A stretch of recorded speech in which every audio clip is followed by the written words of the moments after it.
Crawdads.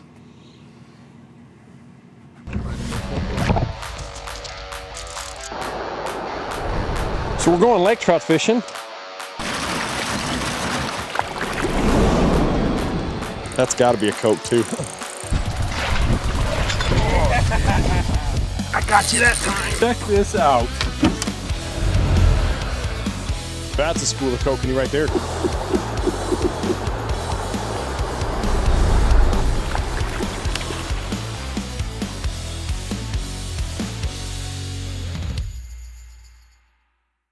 Hey guys, on this week's episode, it's summertime and it's hot. We're gonna fish at night where it's a little bit cooler. Summertime burbot starts now.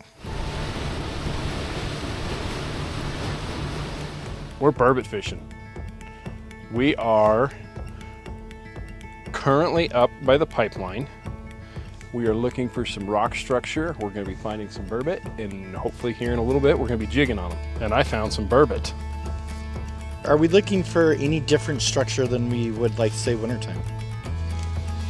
Like, no, I used to tell people, depth. So in the wintertime, I tell people to fish shallower, 10 to 40 feet. In the summertime, I tell people to fish 40 to 70 feet. That's not the case now. I would strictly look for structure. I have been fishing some of this similar structure for year round, and it is, just look for rocks. You can see just the structure and the rocks in there. That's where burbot are going to be hiding and eating crayfish and bass and chasing other fish. So that's where we're going to want to find them. So when I think of burbot in general, but summertime, wintertime, anytime, fall time, springtime, we're really looking for crawdad structure. They're really primarily crawdad eaters. It's their number one food source. So that's, we're thinking crawdad. We've got crawdads on the brain. So when we're jigging these, the live scope is the best unit I have found to find burbot. But when you are fishing really rocky areas, you have like rock, and then you have like, your black spot on your fish finder. That's like an undercut or something like that, and you can see burbot going through there. Actually, there's a burbot right there, Molly.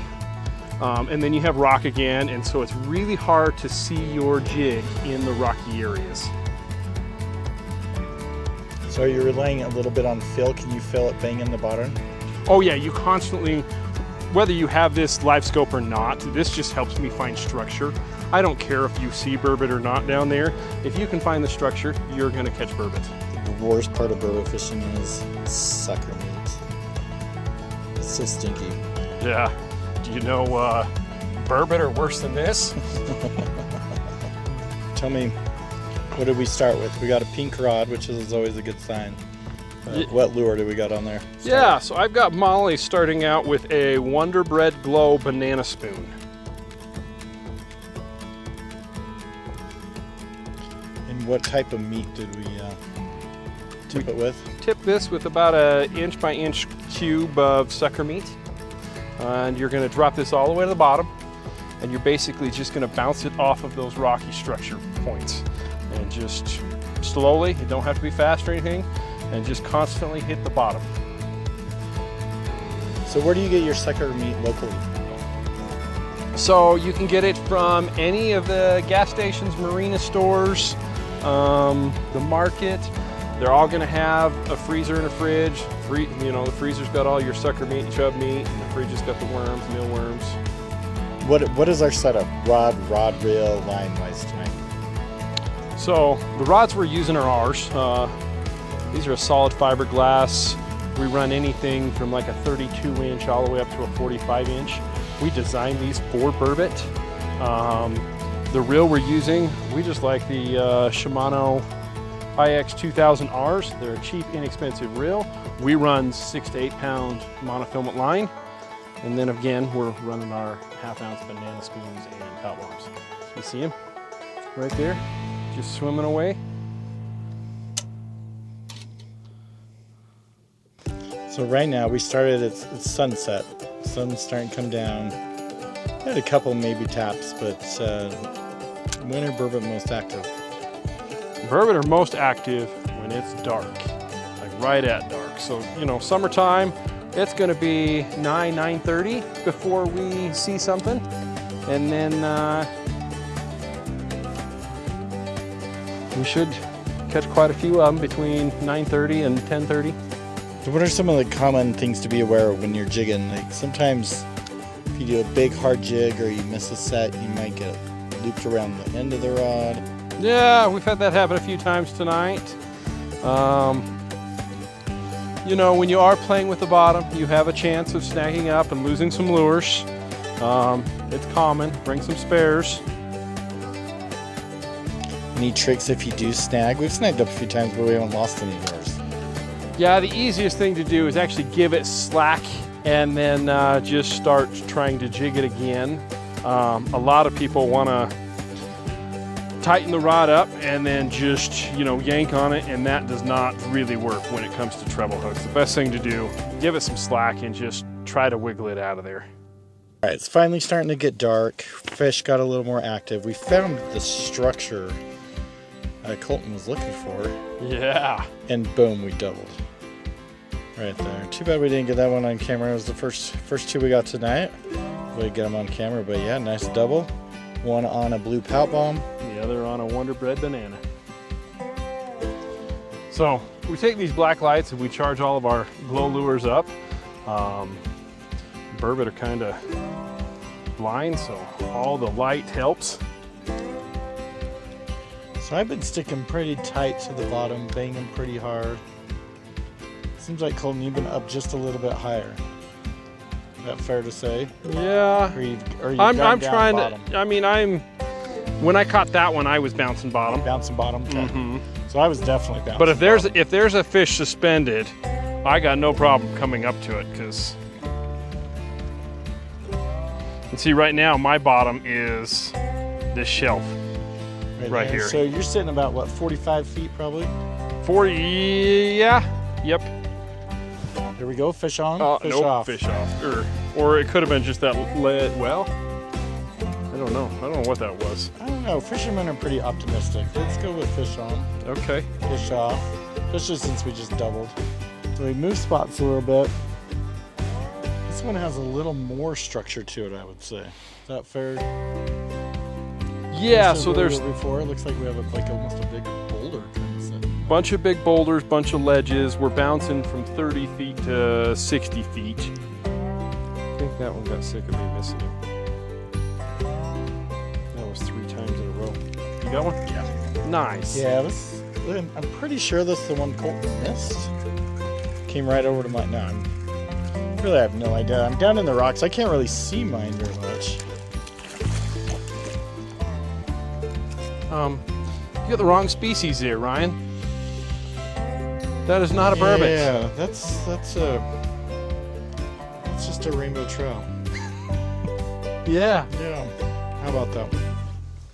Now you did say you had a night out here where you caught like 25 rainbow burbot fishing. We caught over 20 rainbows burbot fishing. So, you know, burbot's a target, but a little bycatch is all right. Yeah. So it gave me a little wiggle. Fish is a fish. Okay, it's getting darker. We're seeing a few more fish. Right there, Colton's right on the structure. Got him. Nice. Okay. Fish number 4. Burbot number 3. A little bit bigger than our first couple burbot. Hey, you dumb thing. Tell me about burbot teeth, because you just stuck your thumb right down that burbot's throat. So, burbot teeth, I think, are the coolest part about the entire burbot. Drop down. You've got one coming to you. There he is. That might be a trout, but oh man! He ran right at me. Nope, he's coming back. And he's running away again. He's like, I shouldn't do it, but it looks so good. Okay, so anyway, back to burbot teeth. Back to burbot teeth. That's actually the coolest part about it, my personal opinion. If you want to entertain your kids, have them wear a fleece jacket and go burbot fishing, because their teeth are like Velcro. They will actually stick to about anything. We have brought in burbot on just the tails of single-tailed grubs, and weren't even hooked. Oh. They grab onto the grub and they just won't let go. Oh yeah. Wait, I sat down, turned the camera off for a second, and all I hear is "got one." Well, it's the truth. I got one. He's there. See, look at that. Well, the rod's twiggling a little bit. Tickled the twine a touch. Let's see how big this guy is. Oh my gosh. Yeah.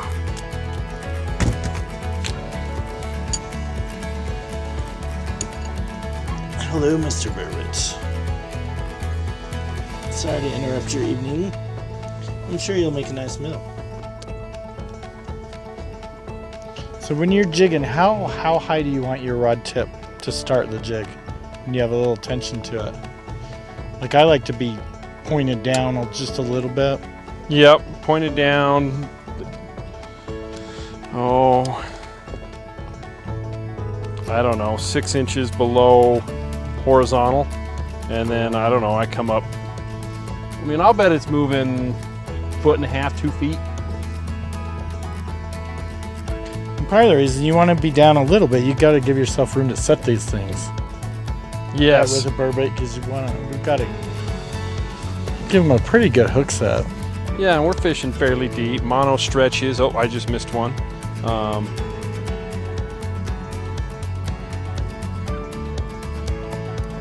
These fiberglass rods, they're on the lighter end. So you can feel those light bites, but you know, it has enough backbone to take care of the fish when you do hook them.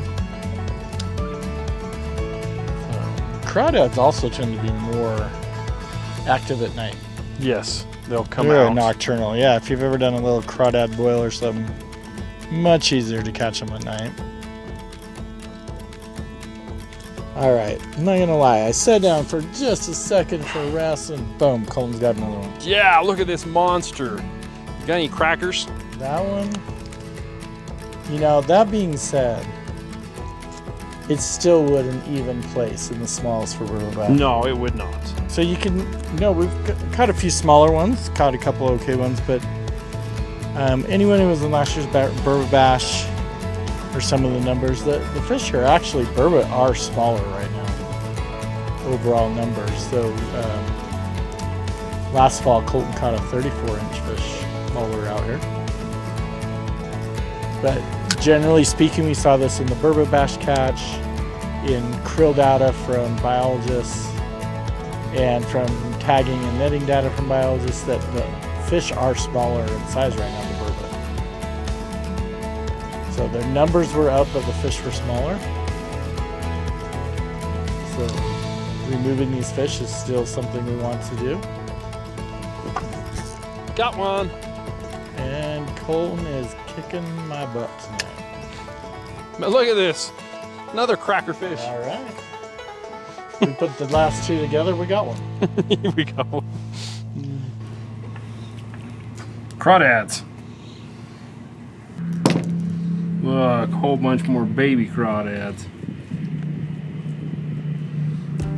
All right, you guys, just a reminder, Burbot are a catch and kill species.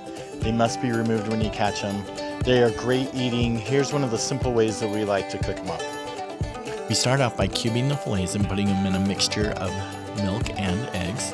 We put them in a bag of cornmeal and our favorite Cajun seasonings, shake it up really well, put it in the oil at 350 degrees, turn them and cook them until they're golden brown on both sides.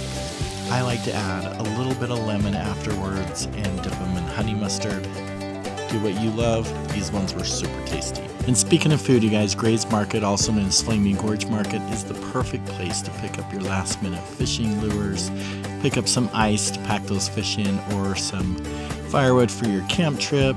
Of course, there's also groceries, snacks, drinks, and what better way to finish off the day, especially a hot day, than with a big scoop of ice cream. This series is made possible by Utah Tourism and the Flaming Gorge Chamber of Commerce.